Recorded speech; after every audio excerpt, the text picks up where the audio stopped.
Hi everyone, welcome back to my channel. It's me again with another yellow nail art design. Who would have thought? Definitely not me. I was scrolling through Instagram one sunny morning and I come across a design where someone used yellow and pink together.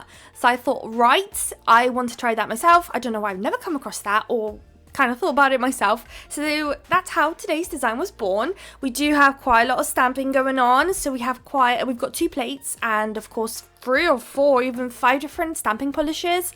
A lot of them, if not all of them, are from Moya London. So please bear that in mind. The artists continuing the transfer like stamper plates and colours and everything like that. So please bear that in mind. If you see anything on here that you like, please run to their website and grab it if you still can, if it's still on there, because once it's gone, I'm pretty sure it's gone for good and we won't be able to pick up anymore. Right, so I showed you 2 different shades of gel polish at the start, both from Madam Glam. One is a very light yellow and one's like this neon-y yellow. 2 completely different shades, as you can see. The lighter yellow is much more pastel-y and the other one's a bit more like vibrant in-your-face yellow.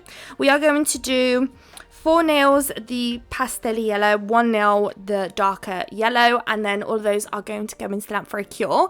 Off camera real quick, I will do another coat and then pop them in the lamp, except for the yellow, the darker yellow, because we're going to sugar it. So it's really rare that I do yellow nails, guys, which is why I made that little joke at the start. But whenever I do try to include my like yellow glitters, because again, like I never do yellow. So when I do, I try to include as much as I can, because otherwise it's just sitting in my drawers doing nothing. So I had to have a sugared nail there, absolutely. Then on 2 nails, we're going to do a French tip using that yellow, the darker shade, and then we'll cure it. Off camera, I'll do another coat, and then we can basically crack on with the stamping. The stamping is definitely the showstopper, the eye-catching, the everything that's going on in today's design is all basically the reason from the stamping, like the cause of the stamping. No. Wait. I'm getting my words twisted. Basically, the showstopper is the stamping. Like, the whole design is the stamping. I've got 2 plates, both from Moya London. I do have them in front of me, actually. One is called Tutti Frutti. And on that one, that's plate number 4. And that one, we're only really using 1 image. So if you didn't want to use it or didn't want to spend your money on that plate just for that 1 image, completely understand. And you could use anything, really. It's just to create some background look, really, so you don't need to, you can use like a completely, even like a marble look or anything like that. But the one that you really want to have is the Botanical Collection, plate number 19. Now that one, the whole kind of collection that came out with, the Botanical Collection, is amazing. I've got a lot of their plates and they're all floral, as you can probably tell by the name of the plate, but they have great flowers and I've had so much use out of them, so definitely recommend it if you can still grab some. So this is that plate, the Tutti Frutti one. I wanted to pick up some of those lines, so it's kind of like a geometry, I don't know, just some lines. It doesn't have to be, look, it could honestly be anything. Lines, squares, marble, anything you'd want to place down. So I've placed it down on one of those French tip nails at the top of it. And then now we are working on that botanical plate. So on this one particularly, there aren't that many. There's a couple of layered images at the bottom, which you may not end up seeing actually because of the way the camera was positioned and everything, and it's not fully in frame. But it has some nice butterflies at the top, which we will use one of later on. I'm mainly focusing on those outlined flowers at the kind of midpoint going upwards, all of those. I really wanted to use those dots that are kind of circling the flowers there too. I didn't end up using them because I just couldn't figure out where to place them, but as an alternative I did do some of my hand done dots as well, so you see that later on in the video. I did put this plate away, but in the meantime I noticed I did actually want to use it again, so I came back onto the frame and we are going to do 1 full nail of this, so I'm going to have to double stamp that. Once that's done though, that plate's going completely bye-bye. It is a really nice plate too though. It has quite a lot of fruity bits, so it does have cherries, some flowers too. It's a very tropical plate with some, I feel like some plates can just be quite funny because it may have a theme like this one's got, like, you know, fruity, tropical, and then suddenly you have these lines, like you kind of question where they thought of the lines. Almost feels like a placeholder or just a filler, just have something there. But obviously came in handy today, so I'm not complaining. And then we've placed all that down. That's now gone and dusted. So as you can see here, as I'm picking up the different outlines, beautiful. I was, as you can see, obsessed with the one on the left there that I've picked up twice now. I've got like a bunch of stamping stampers. So often when I do these kind of videos where it's kind of based all around the stamping, I like to have them all to hand because I don't like wasting my product. If I can, I'll try to avoid it. So when I'm like colouring in on the stampers, I like to kind of pick up the outlines of everything and then try to use up the colours when I like create myself a little blob of it all and use it up as much as I can, because often when I do one at a time, I might just by accident place too much of this polish down onto my plate, and then as I pick up, I'll finish colouring in and I still have so much left. So this is just a way for me to be more efficient too, but also not waste any products. And this stamper that I'm working on right now, very annoyingly, like it's one of my most favourite stampers. I think it's a Born Pretty one. I got it years ago. Like you could probably find it on my channel like 3 years ago, me using it. But you will notice that over time, it's just become more and more cloudy. I've never actually applied any like, you know, products that I shouldn't have on there. But I think just through wear and tear, it just become a bit more cloudy. So it's a little bit harder to use. So I try to avoid using it, but it's just so nice. It's so big, picks up so nicely too. Like I just love using it. So here and there you might find it on the channel, but most of the time I try to use my more clearer ones that I can actually see where I'm stamping, or I'll use this large one when I'm picking up like a full cover image where I don't have to worry too much about the placement. So I'm here trying to create this like little technique where the inside of the flowers are a darker shade and the outside are a bit more of a lighter shade. Looks really cool actually. I kind of like the look. So I'm colouring in. I fast tracked the footage too as well, like times 2.2 I think, so it's quite fast. It's not how I usually work, obviously. It takes me way longer to do all of this, but I don't want to bore you guys too much, but also show you the whole process. So that's how I like to usually not cut it, but kind of show you the process of everything.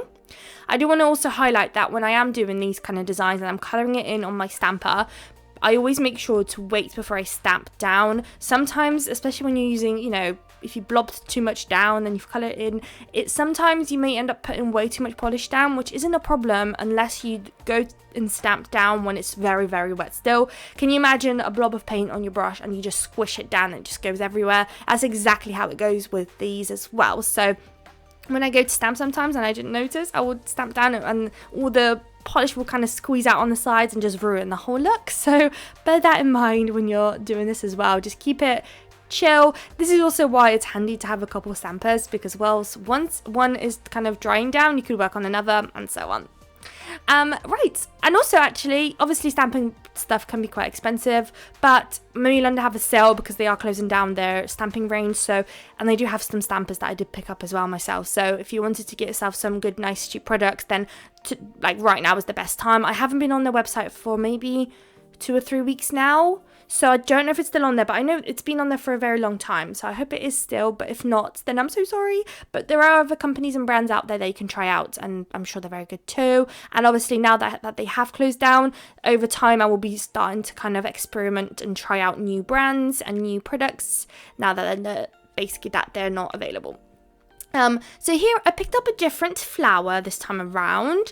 That one I'm going to colour in with the white, and I think the leaves I'm going to do yellow. And before I was avoiding the yellow because the backgrounds were yellow, but on this one we're actually going to stamp it on the full pastel-y light yellow, so the yellow on this one would actually stand out, which is why I went in for that. And here I kind of decided to do like a layered look of myself, so I kind of just stamped down a couple of flowers on top of each other, but not like fully on top of each other, to create like a little bit more of like a floral, I don't know. And then on top of it, I do stamp, right at the top, I do stamp some butterfly. The footage cut out when I was filming, so unfortunately in a moment it will cut and you'll just end up seeing the end bit, but there isn't really much you missed out on. I will be stamping a flower, oh there it is, right there in the center of the smile line. And then the one that you kind of miss out on is that all full pastel-y yellow, which you'll see in a moment. But I feel like it's one of those where you can kind of pause and see what I did there. It was really only just gathered up a bunch of flowers and placed it down. You see in a second. Righty, but here is the fragment of the video where I was saying I was going to do some dots. So I'm just going to do a line of dots down the center of the nail, both on the top and the bottom, trying to keep the same distance from one another and the same kind of like, keep it as straight as I can too. And then I'm going to pop that into the lamp for a cure. At this stage, I think we're kind of ready to start top coating, I believe. But here's also a good moment to see that nail in the background that I didn't finish off on camera for you. So there's the butterfly and a couple of like flowers on top of one another. And then I'll do some crystals, but before then we are going to top coat. We will be using some AB crystals and caviar beads, of course, because I can't live without caviar beads. And then we'll get to that fragment in a moment. I don't know what I am doing right now. I didn't notice that I didn't cut out this bit, but it's a great time to chat with you guys and let you know about all the discount codes I've got in my description. So Madame Glam has always been in my description. I love their products, and you can use my code down below to save yourself some money. What else is down there? I think I've got a link for Larissy, which is an amazing place for some glitter. I may have a McCart link, some glitter bells down there too. All links will give you some sort of a discount. I think it's either explained in the description, or if not, then it will save you something if you wanted to shop with any of the companies. I think I used to have Moe London too down now. I'm not too sure if it's still there, to be honest. And I also have Quidco, which is a cashback website. You can get yourself £15 for free once you get your first £5 cashback, completely free to create an account and start shopping. And you just do your shop as you always would through the website. So for example, if you wanted to buy yourself some nail products like Shein, for example, just search up Shein, click on the link there, it will take you directly to the website. You complete your shop as you would anyways, normally, and it just tracks how much you spent, and it will give you a cashback percentage of how much you spent. Easy peasy, love it. I literally anything I buy, I go through that website, always and every time. And if there is ever, which is really rare, but whenever there is that time when I forget, I am so sad, like so sad, especially when, I don't know, I missed out on like £20 or something. It's just so depressing when you miss out. So definitely check it out. It's my absolute favorite website. And also you're helping out the channel, so thank you so much, guys. It's a win-win for everyone. So now back onto the video with the crystals. So on here, I envision like crystals kind of hugging the flower on the side. So I'm placing some AB there. That will go into the lamp for a cure. Then we're going to work on, I think that one, yep. We're going to place some ABs at the bottom right-hand side, kind of going upwards. And I'm just doing like a line of crystals. So the largest down the bottom, and then the smaller I go up down in sizes, like going up the nail. And then caviar beads will go in between that one as well. And then lastly, we're going to work on the other floral nail with those lines as well on there. But we'll flip it and do the same kind of look, but on the top left-hand side. So whenever I do these nails, I kind of, as I'm making them, when I make them, I don't think how they're going to go together. I'm kind of deciding that as I make them, if that makes sense. So when I get to the crystal placement, I'm kind of envisioning where I'm going to place everything, to then where am I going to place the crystals to kind of make it all fit and everything like that. So for example, this nail here is going to be on the far right hand side, for example our fifth nail, whereas the other flower is going to be a bit more to the left, quite far to the left. So I'm going to create that crystal placement top left hand side just to kind of, I don't know how to explain it, but you've seen the final pics in a moment, or, you know, when I show you guys the final results, how it all kind of, how I thought it through. If that makes sense, I'm not sure. But the caviar beads part of the video can sometimes be, or even when, you know, not just the video, when you do it, can be quite like annoying to do because it's quite time consuming and the fiddly and the little, but I love the final result every time. Like, there's been times where I kind of sat down thinking, I really cannot be bothered to do it. It just takes so much time and, you know, all of that stuff, all the moaning. But every time I think about it, I always go back to doing it because I just can't. I finish a design sometimes and I look and I'm thinking something's missing, and I go back and I do the caviar beads and it just completes me and it makes me really happy. I hope you guys like caviar beads too, because otherwise that's not very good because I always do them. But I like to use the brush to pick up the caviar beads because it's so much easier. I like the residue of the nail glue or nail art gel that I've got on there. It just works and then it transfers really nicely too. Occasionally there may be a little bit of struggle to get it off the brush, but most of the time it's such a breeze to place it down. I used to try and use the wax tool, but that did not work too well for me. I prefer this way. Then once I'm happy, I would just straighten it up, place it how I want it, just, you know, correct anything that I needed to, and then it'll go into the lamp for a cure. So I hope you guys liked the video. If you did, please don't forget to like, comment and subscribe, and I would love to see you all in my next video. Bye guys.